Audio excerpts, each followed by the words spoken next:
लाड़ voice news में खबरों के सिलसिले के जारी रखने वाके डिग्री का खबर नालू त डिग्री में इसको operation sub division degree operation जुडो आल पाकिस्तान अवाप्टा हाइड्रो इलेक्ट्रिक लेबर यूनियन के मरकजी सदर अब्दुल लतीफ़ निज़ामानी सत्ते डिविजनल चेयरमैन अमीर हसन कायम खानी गुलाम हैदर मीर हबीबुल्ला टालपुर यूथ चेयरमैन फैसल हयात चेयरमैन जुडो गफार कपरी रामचंद मोहम्मद अली मोहम्मद सलीम सईद अहमद राजा मुश्ताक जी अगवाणी में वापडा ऑफिस का रैली कढी जेका मोहम्मदी चौक ते पहुंची जेका जलसे ही सूरत अख्तियार करे वई।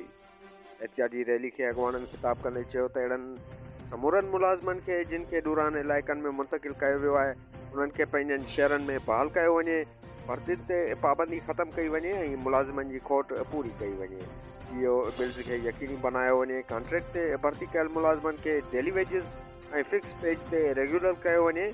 हिन चयो त सब डिवीज़न में TNP गाॾियूं ॾिनियूं वञनि ऐं निजकारी ख़त्म कई वञे।